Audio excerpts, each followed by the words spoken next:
Here I am to worship, here I am to bow, here I am to say you're my God. You're altogether lovely, altogether worthy, altogether wonderful to me.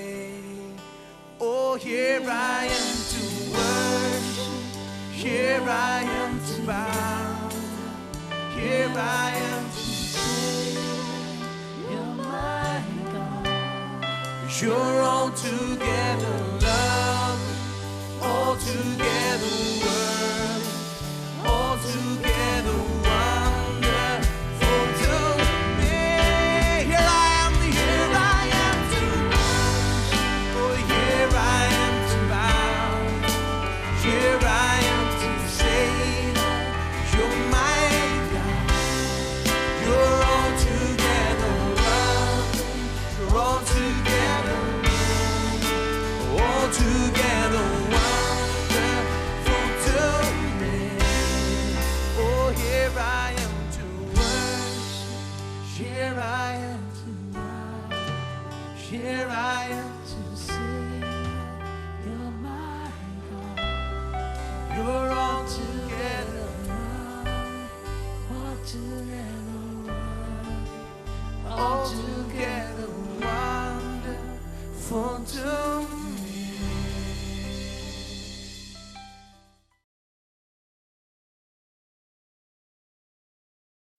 इस धार्मिकता से आप पाप पर कैसे विजय पा सकते हैं? इस नई योग्यता से, जिसे धार्मिकता कहते हैं, प्रभु के साथ संगति, प्रभु के सामने खड़े रहने की योग्यता यानी धार्मिकता, इससे आप पाप पर कैसे जय पा सकते हैं? चलिए निकालिए 1 कुरिन्थियों अध्याय 15 प्लीज। 1 कुरिन्थियों अध्याय 15 वचन 34। धार्मिकता के लिए जाग उठो और पाप न करो। देखिए, इसका अर्थ है कि पाप न करना संभव है, ठीक है? वो विश्वासियों से कहता है, अवश्य ही कुछ लोग पाप कर रहे होंगे, तो वो कहता है पाप न करना, धार्मिकता के लिए जागो। सब लोग कहे धार्मिकता के लिए जागो, धार्मिकता के लिए जाग जाएं और पाप न करे। वो कहता जाग जाए, जागरूक हो जाए। वो कहता है किस बारे में जागरूक? अपनी धार्मिकता के बारे में कि आप कौन हैं। वो कहता है खुद को देखिए। वो जैसे कहता मुझे पसंद है। देखिए वचन 34, वो कहता है धार्मिकता के लिए जाग उठो और पाप न करो, क्योंकि कुछ ऐसे हैं जो परमेश्वर को नहीं जानते। मैं तुम्हें लज्जित करने के लिए कहता हूं। चलिए सरल शब्दों में कहें, वो कहता है सुनो, खुद को देखो, तुम पाप कर रहे हो, जाग जाओ, जान लो कि तुम कौन हो, अपने ज्ञान में आओ, इस तरह की बातों में न रहो, यहीं बैठकर पाप के द्वारा सम्मोहित न हो, पाप में न जाएं। जान लो कि तुम मसीह यीशु में कौन हो, अपने आपे में आओ। धूल में बैठे हो लेकिन परमेश्वर की धार्मिकता हो, धार्मिकता के वस्त्र पहने हो लेकिन तुम पूरी धूल में जाकर बैठे हो। क्या तुम शर्मिंदा नहीं हो? वो कहता है तुम ये सारे पाप कर रहे हो, क्या नहीं जानते तुम धर्मी हो? अपने आप को जानो, अपने आप के बारे में सही सोचो। जब आप जागते हैं तो धार्मिकता के लिए जागते हैं या धार्मिकता के लिए जगाए जाते हैं। केवल तब आप पाप को नहीं कह सकते हैं। हाँ, चलिए एम्पलीफाइड में से पढ़ते हैं जिससे मदद होगी। 1 कुरिन्थियों 15:34 एम्पलीफाइड से ये कहता है जाग उठो अपने इस नींद से, अपने इस नशे से, और आपे में आओ धार्मिकता के लिए, और पाप न करो। दूसरे शब्दों में, जब आप अपनी धार्मिकता के सत्य में नया बनाते हैं और अपना दिल धार्मिकता के इस सत्य पर स्थापित करते हैं, जब आप विश्वास करते हैं कि आप परमेश्वर की धार्मिकता है और अपनी आत्मा को भरते हैं और अपना मन इससे भरते हैं, तब आप जागते हैं, जागरूक होते हैं, इसके लिए सचेत होते हैं। हां, आप सही मन में होते हैं। देखिए, लोग पाप करते हैं क्योंकि उनके दिल में और मन में धार्मिकता का सत्य भीतर नहीं गया है और स्थापित नहीं हुआ है। यह उनके दिल में स्थापित नहीं हुआ है जहां वो खुद के बारे में हमेशा धर्मी समझे। बहुत से विश्वासी हैं जो खुद को उद्धार पाया पापी सोचते हैं, बपतिस्मा पाया पापी और हर तरह के पापी। लेकिन कितने विश्वासी खुद को परमेश्वर की धार्मिकता कहते हैं? बहुत कम है जो विश्वासी कहते हैं कि मैं परमेश्वर की धार्मिकता हूं, निरंतर, प्रतिदिन, हर दिन। वो सचेतता और जागृति उनकी आत्मा में और मन में वह नहीं है, इसलिए वो पाप करना रोक नहीं पाते हैं। जब आप धार्मिकता सोचते हैं, जब धार्मिकता के लिए जागते हैं, फिर आप पाप को नहीं कहते हैं, क्योंकि आप जानते हैं कि आप कौन हैं।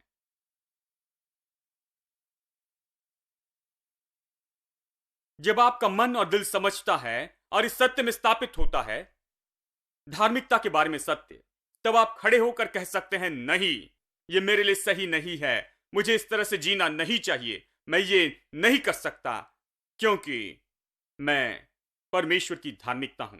आमीन। आप जानते हैं कि आप कहां हैं और प्रभु ने क्या किया और आप मसीह यीशु में क्या है। आप परमेश्वर की धार्मिकता है। चलिए मैं आपको कुछ उदाहरण देता हूं, क्योंकि जानते हैं स्पर्जन ने कहा है कि उदाहरण खिड़की जैसे होते हैं। कई बार जब गर्मी होती है तो खिड़की खोलते हैं और ताजी हवा अंदर आती है। यानी मुझे उदाहरण पसंद है। बहुत से उदाहरण हैं, आपको उदाहरण के लिए किताबें देखने की जरूरत नहीं, उदाहरण तो बस सामने हैं हर जगह पर। अगर आप संसार को देखिए तो उदाहरण पाएंगे। अब क्या आपने कभी खुद को किसी चीज के लिए जागते हुए देखा है? उदाहरण के लिए कई बार आप चीजों पर पाबंदी नहीं लगाते हैं, खासकर खाने पर, ठीक है। कई बार क्या होता है, आप ध्यान नहीं देते हैं। मैंने ये कई बार किया है। एक बार मैं बहुत मोटा हो गया और मुझे सारी पैंट्स टेलर को देनी पड़ी 2 इंच बढ़ाने के लिए, क्योंकि मुझे कुछ फिट नहीं हो रहा था। क्योंकि मैं खा रहा था डालडा और घी और सब कुछ भरपूरी से खा रहा था, उसका आनंद उठा रहा था, नियंत्रण नहीं था।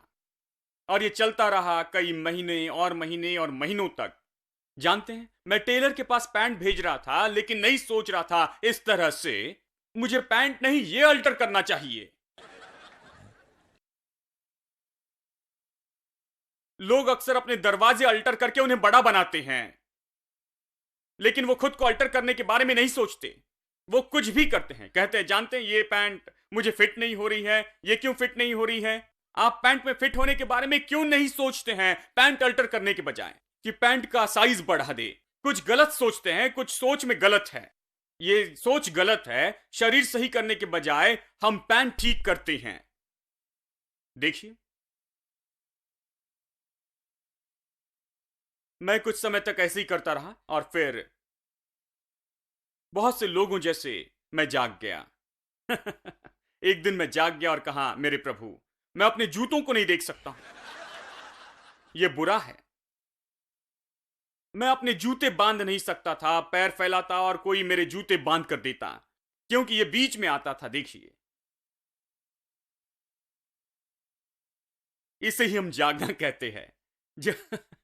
जब आप जागते हैं, देखिए, मैं आपको बताना चाहता हूं इस बारे में। जब आप जाग जाते हैं तो क्या होता है, जब आप जागते हैं तो क्या होता है, आपके मन में कुछ होता है, आप सोचने लगते हैं कि कुछ गलत है। मैं ऐसे नहीं रहना चाहता, तंदुरुस्त रहना चाहता हूं, तंदुरुस्त रहना चाहता हूं परिवार और बच्चों के लिए, प्रभु के काम के लिए और ये और वो। इसलिए मैं तंदुरुस्त होने के योग्य हूं। मुझे ऐसा नहीं होना चाहिए, मुझे सही होना है। मुझे इस मोटापे को दूर करना है, सही होना है, मुझे सही होना है, मुझे फिट होना है। सबसे पहले मन में कुछ अद्भुत बदलाव होता है, फिर वही व्यक्ति जो घी और डालडा और ये सब कुछ खाते रहता था, अब उसके काम में पूरी तरह से महान बदलाव आता है। बड़ा बदलाव होता है व्यवहार में और क्रियाओं में जब मन में बड़ा बदलाव आता है। संबंध होता है आपके मन में और क्रियाओं में। आप उस व्यक्ति को नहीं बता सकते। क्या आपने किसी को बताने की कोशिश की, आप डाइटिंग क्यों नहीं करते, ये क्यों नहीं करते? वो नहीं सुनते, मैंने भी नहीं सुना। जानते, कोई भी नहीं सुनना चाहता, क्योंकि आप सुनना नहीं चाहते। आप कहते ये पागल है, डाइट फ्रीक है। मैं उन लोगों को कहता हूं जो सलाद खाते रहते हैं, मैं कहता हूं ये डाइट फ्रीक है, इनके मन में कुछ गलत है, ये सामान्य खाना क्यों नहीं खाते हैं। लेकिन बात यह है, जब आपका मन बदलता है तो आप वो काम करते हैं जिसे करने के लिए आपको पहले असंभव लगता था। और वो क्या है? आप भोजन को अब नहीं कह सकते हैं। मैं यही बात कर रहा हूं। हम पाप के बारे में कह रहे हैं, ठीक है? पाप के बारे में कहता हूं, आप भोजन को नहीं कह सकते हैं। वही भोजन जो आपको पसंद था, जिससे आप भरपूरी से खाते थे, अब नहीं कहते हैं। आप क्यों नहीं कह सकते? क्योंकि अब आप अलग सोचते हैं, इसलिए आप नहीं कहते हैं। अगर आप अपना मन बदल दे तो आप नहीं कह सकते, ठीक है? उसी तरह से ये धार्मिकता का सत्य भी है। अगर धार्मिकता का यह सत्य आपके दिल में रखा जाए और यह आपका मन भरता है और आप महसूस करते हैं कि आप परमेश्वर की धार्मिकता हैं और आप उस पर मनन करते हैं और उस पर विश्वास करते हैं और आप खुद को सत्य की ज्योति में देखते हैं कि आप परमेश्वर की धार्मिकता है, तब आप पाप को सीधा देख सकते और पाप को नहीं कह सकते। नहीं कहने की सामर्थ्य उससे आती है, मन में और दिल में बड़े बदलाव से। नहीं कहने की सामर्थ्य उससे आती है। नहीं तो लोग कहते हैं इसे नहीं करना बहुत मुश्किल होता है, जीवन में बहुत परीक्षाएं हैं, ये और वो हैं। जब बाइबल कहती है कि अनैतिकता से दूर भागे, वो भागना नहीं चाहते हैं, वो भागते नहीं हैं, नहीं नहीं कहना चाहते, क्योंकि धार्मिकता का सत्य उनमें काफी नहीं गया है कि वो उनके दिल में और मन में स्थापित हो जाए, और इसलिए वो नहीं नहीं कह सकते। जानते हैं, एक बार जब वो वहां जाए तो उनके मन में और दिल में बड़ा बदलाव आता है। फिर जब ये आपको भरता है तो आप उन चीजों को देखते हैं जो पहले आपके लिए आकर्षण थी, और अभी आप उसे नहीं कह सकते, क्योंकि अब आप अलग तरह से जीना चाहते हैं, क्योंकि अब आप परमेश्वर की धार्मिकता से भरे हैं। आमीन।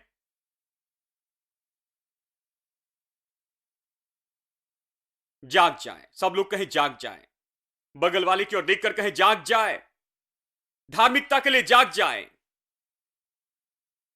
हाँ, आर्थिक परिस्थिति के बारे में भी यही है। लोग बस उधार लेकर कर्जा बढ़ाते जाते हैं और फिर उपवास प्रार्थना में जाते हैं कि कर्ज से बाहर आए।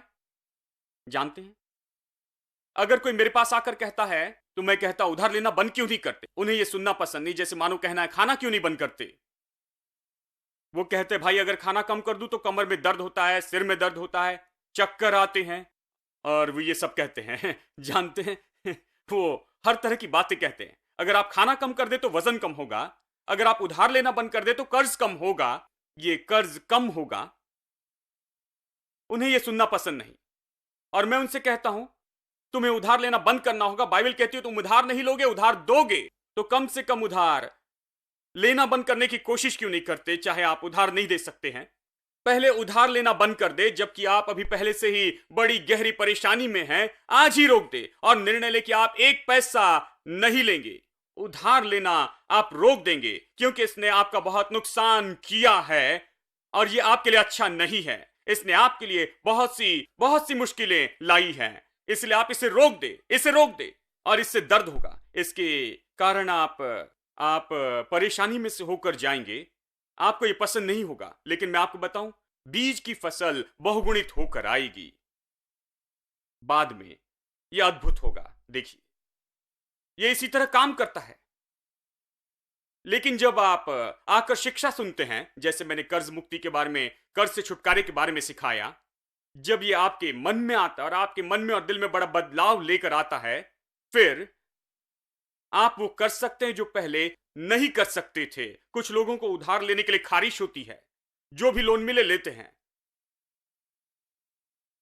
इन दिनों में बहुत लोन उपलब्ध हैं। देखिए, कुछ भी उपलब्ध है लेते हैं। उनके ऑफिस से, बैंक में जब भी कोई फोन करे, हाँ हाँ हाँ लोन चाहिए, चाहे जरूरत हो या ना हो, लेते हैं। मिलता है तो ले ले।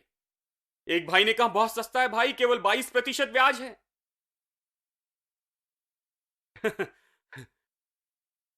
लगता है वो बहुत उधार लेते रहे हैं और वो बड़ी परेशानी में फंसते और कहते हमें इसे रोकना होगा और इसके लिए पूरी तरह से अलग व्यवहार करना चाहिए। यानी लोग इन चीजों के लिए जागते हैं। हर समय आप देखते हैं कि लोग इन चीजों के लिए जागते हैं। और जब आप धार्मिकता के लिए जागते हैं, कि आप मसीह में कौन हैं, कि आप कौन हैं, यीशु ने क्या किया है, जब आप उनके लिए जागते हैं, तभी आपको आपको विजयी जीवन का जवाब मिलता है। आमीन। नहीं तो फिर अगर आप सोच न बदले, बहुत से लोगों में गलत सोच होती है, जब पाप की बात आए तो कहते हैं सब लोग पाप करते हैं, सारे मनुष्य पाप करते हैं, कुछ भी हम मनुष्य हैं। यह सामान्य बात हम सुनते हैं, सब ये करते हैं। मुझे बताइए कौन इसे नहीं करता है? जानते हैं सब इसे करते हैं।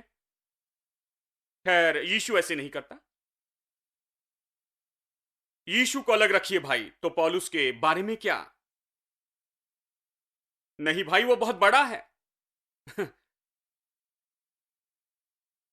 पौलुस ने तीमुथियुस से कहा, जवानों से जो उसने तैयार किए थे, उन लोगों से उसने कहा, अनैतिकता से दूर भागो, उन बुरी चीजों से दूर हो जाओ, इन चीजों को अपने पास ना आने दो, क्योंकि ये तुम्हारा नुकसान करेगी। वो कहता है कि पाप को नहीं कहे और जाग जाए, जाग जाए, इस धार्मिकता के लिए, सच्चाई के लिए जाग जाए कि आप मसीह में कौन हैं। आमीन। यानी पहली बात कि खुद के लिए जाग जाए, धार्मिकता के लिए जाग जाए। दूसरी बात, आप खुद के बारे में पाप के लिए मरे जाने। रोमियो अध्याय 6 वचन 2। हम जब पाप के लिए मर गए तो फिर आगे को उसमें कैसे जीवन बिताएं। दूसरी बात जो हमें करनी है वो ये है कि आपको खुद के बारे में सोचना है या खुद को देखना ऐसे व्यक्ति के रूप में जो पाप के लिए मर गया। लेकिन बात यह है, जो व्यक्ति मर गया है वो शरीर में सक्रिय नहीं है। हम यही कह रहे हैं, इस संसार के संबंध में और यहां के कामों के लिए वो मर गया है, लेकिन वो जीवित है। अगर विश्वासी मरता है तो इस संसार में सक्रिय नहीं, वो काम नहीं करेगा, अपने बच्चों से बातें नहीं करेगा, जानते हैं, वो घर में नहीं चलेगा क्योंकि वो मर गया। लेकिन वो प्रभु के साथ जीवित है। शरीर में ना होना यानी प्रभु के साथ रहना है। पृथ्वी के जीवन के लिए वो मर गया है। सच है ना? अब इसी तरह से आप पाप के लिए मर सकते हैं, जैसे आप इस पृथ्वी के जीवन के लिए मर सकते। आप शरीर में मरते हैं जहां शरीर में सक्रिय नहीं है लेकिन दूसरी तरह सक्रिय है, उसी तरह से आप पाप के लिए मर सकते हैं। जब पाप के काम की बात होती है तो आप मर सकते हैं, यही इसका अर्थ है। पाप के लिए मर जाएं, आप पाप के लिए मर सकते हैं। मतलब जब आप पाप के लिए मरते हैं तो इसका अर्थ है कि आप सक्रिय पापी नहीं हैं, पाप करते हैं, पाप के संबंध में पाप करने के लिए आप मर गए हैं। हेलो, नहीं तो आप जीवित हैं। आप पूरे मरे नहीं हैं, आप दूसरे कामों के लिए जीवित हैं लेकिन पापों के लिए मर गए हैं, मर गए हैं। अब मैं इसे कभी नहीं भूलूंगा। लगभग 20 साल पहले मैं गया था एक सेमेट्री में। वहां पर एक फ्यूनरल सर्विस थी। मैं वहां जल्दी पहुंचा, वहां कोई पहुंचा नहीं था। वहां मैं मेरी माँ के साथ था, हमारे साथ एक और बहन थी, और हम वहां खड़े होकर राह देख रहे थे और देखा कि कुछ बहनें आ रही थी। वहां पहले से दफन एक रिश्तेदार के लिए वहां आए थे और कुछ फूल लेकर आए थे। उस कब्रिस्तान में वो आए थे और हम खड़े होकर उन्हें देख रहे थे। वो पास ही में थे और उन्होंने मोमबत्ती जलाई और उसे वहां पर रखा। अक्सर मैंने लोगों को ऐसे करते देखा, ऐसे करते हैं। अचानक मैंने ऐसे कुछ देखा जो कभी नहीं देखा था। उसने 2 सिगरेट लेकर उन 2 सिगरेट को जलाकर कब्र पर रखा। जानते, उस कब्र पर। मुझे पता नहीं था, ये 20 साल पहले हुआ था। मैंने मेरी माँ की ओर देखकर कहा, क्या आपने कभी ऐसा देखा है? उसने कहा, यह आदमी बहुत सिगरेट पीने वाला होगा। जब वो जिंदा था सिगरेट पीता होगा, इसलिए माँ और बेटी आई है, सिगरेट जला रही है, उनके लिए सिगरेट जला रही है कि किसी तरह से उसे सिगरेट का अनुभव मिले, सिगरेट का अनुभव। मैंने कहा, रुकिए 1 मिनट, जब वो जिंदा थे तो एक समय एक ही पीते थे, अब वो मर गए तो क्या वो 2 पिएंगे? बात तो यह है कि वो आदमी मर गया। अगर वो मर गया तो एक भी नहीं पी सकता, 2 क्यों देना चाहते हैं? वो मर गया, अब कुछ काम नहीं कर सकते शारीरिक रूप में, शारीरिक क्रियाओं के लिए मर गए। इस पृथ्वी पर शारीरिक जीवन के लिए वो और कहीं पर हैं, वो ये नहीं कर सकते। वो जहां है वहां सिगरेट नहीं मिलती है। सिगरेट का जीवन खत्म हुआ। वो मर गए। बाइबल कहती कि आप और मैं इसी तरह से मरे हैं। जब यीशु क्रूस पर मरा तो पौलुस कहता हम उसके साथ मर गए। जानते हैं क्या हुआ? जब सच में उसे क्रूस पर कीलों से जड़ा वो जो पुराना मनुष्यत्व था, जो इस पाप का आदि था, इस पाप में था, ये पाप, वो आदत, ये आदत, इस तरह की हर आदत में था, वो सब हमारे साथ कलवरी के क्रूस पर चढ़ाए गए हैं यीशु मसीह के साथ। और हम मर गए उसी दिन पाप के लिए मर गए।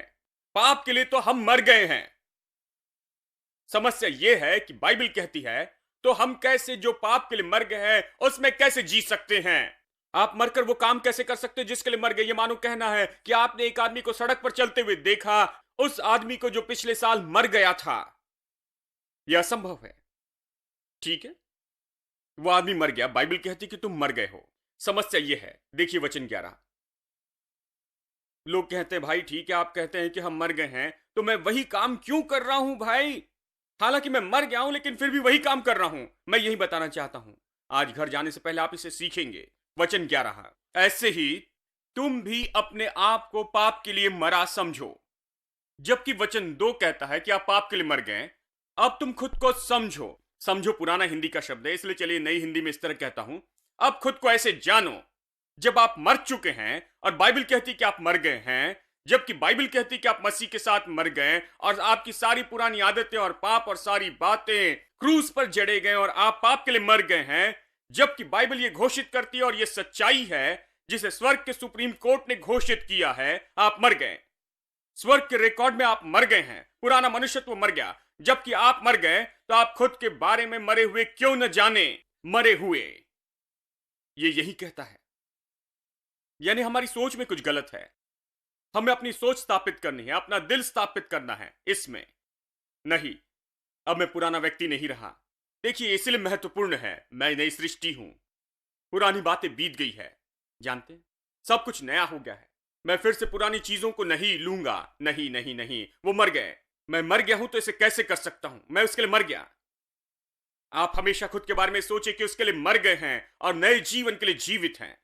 जो उसकी बात हो तो काम नहीं कर सकते, इसकी बात हो तो काम कर सकते हैं। जो भी परमेश्वर कहता है वो करना है और जो पाप कहता है वो नहीं करना है। आप उसके लिए नहीं कह सकते, आप उसके लिए मर गए हैं। आपका कोई संबंध नहीं है, आप काटेंगे। ये मानो किसी का अपनी पत्नी से तलाक हुए जैसे है। तलाक लेने के बाद दोनों दूर हो जाते हैं। देखिए खत्म हुआ। पत्नी जैसे व्यवहार नहीं कर सकते हैं क्योंकि ये खत्म हुआ, कानूनन खत्म हुआ। पाप के साथ आपका संबंध नैतिक रूप में खत्म हुआ। पाप के साथ आपका संबंध खत्म हुआ। आप पाप से अलग हुए और परमेश्वर के साथ एक हुए हैं। अब खुद के बारे में सोचिए कि आप उससे दूर हैं और पाप से कोई संबंध नहीं रहा है। अब आप पाप के बंधन में नहीं कि जो वो कहता है वही करे। आप उसके अधिकार और सामर्थ्य में नहीं हैं। आपके पास हर सामर्थ्य है कि उसे नहीं कहे और ये काम करेगा। जब भी आप नहीं कहेंगे ये काम करेगा। आपको बस खड़े होकर नहीं कहना है, परमेश्वर आपका सहायक होगा। प्रभु कहता है तुमने नहीं कहा, मैं तुम्हारा सहायक हूंगा। प्रभु कहता है तुमने उससे कभी न करने का निर्णय लिया, मैं तुम्हारे साथ खड़ा रहूंगा। आपने मन में ठान लिया कि मैं इसे कभी नहीं करूंगा, प्रभु मेरा सहायक हो। प्रभु का आत्मा इस बात में मेरी मदद करे कि ऐसा जीऊं। तो प्रभु कहता ठीक है, मैं तुम्हारा आदर करता हूं, तुम्हारे निर्णय का आदर करता हूं। जिस तरह इच्छा करते हो उसका आदर करता हूं। विश्वास में काम करते हो। धर्मी जन इसी तरह से रहता है, विश्वास से। वो प्रभु का वचन लेते हैं इस सच्चाई पर कि वो धर्मी हैं। वो इसे कहते हैं अपने जीवन पर। जितना ज्यादा इसे कहेंगे उतना धार्मिकता के ज्ञान में बढ़ते जाएंगे, और जितना ज्यादा धार्मिकता के ज्ञान रखेंगे उतना ज्यादा पाप में जुड़ना मुश्किल होगा। आइए हम सब खड़े हो जाएं, अगले हफ्ते से देखेंगे। आमेन। आइए हाथ उठाकर प्रभु की स्तुति करें। यीशु तेरी स्तुति। धन्यवाद पिता। हालेलुया। ओ धन्यवाद यीशु। धन्यवाद पिता। पिता परमेश्वर यीशु के नाम में हम आते हैं। तेरे वचन के लिए धन्यवाद पिता। तेरा धन्यवाद करते हैं उस बुलाहट के लिए जो प्रभु ने हमें दी है कि धार्मिकता के लिए जाग जाए। ओ इस जगह के लोग जाग जाएं आज ही। धार्मिकता के लिए जाग जाएं। अपनी धार्मिकता जान ले कि वो कौन है मसीह में, और जाने कि परमेश्वर ने इनके लिए मसीह में क्या किया है, और ये जाने कि ये धर्मी बनाए गए हैं इनकी अपेक्षा से परे। ये इनका काम नहीं, इनकी शक्ति नहीं, ये इनकी भलाई नहीं, ये इनके काम नहीं है, इनके काम नहीं। ये परमेश्वर ने किया अपनी सामर्थ से और हमें धर्मी घोषित किया है। मैं प्रार्थना करता हूं कि इस चीज की समझ हर एक दिल में जाए, इनका दिल इसमें आनंदित हो और इनका मन इस विचार से भर जाए, इन विचारों से नए बन जाएं कि ये सचेतता में जिए और धार्मिकता के लिए जागृत हो जाए प्रभु। और हर समय जब पाप करने का मौका होता है तो इनमें ये सचेतता आए कि ये मसीह यीशु में परमेश्वर की धार्मिकता है, खून से खरीद कर छुड़ाए गए हैं, धोकर शुद्ध किए गए, ये परमेश्वर के हैं, शुद्ध किए गए, परिपूर्ण किए गए, दाम देकर खरीदे गए हैं। इसलिए आजाद नहीं है कि जो चाहे वो कर सके, केवल प्रभु की इच्छा पूरी करे और प्रभु जिससे प्रसन्न हो। पिता, मैं प्रार्थना करता हूं कि सच्चाई हर दिल और मन को भर दे और हर एक व्यक्ति विजय में चले अपने पूरे जीवन में, लोग सच में आजाद हो जाएं। यीशु के नाम में प्रार्थना करते हैं। अब प्रभु यीशु मसीह का अनुग्रह और पिता का प्रेम और पवित्र आत्मा की संगति हम में से हरेक के साथ हो अब और सदा के लिए। आमीन। You have given me the oil of gladness, come and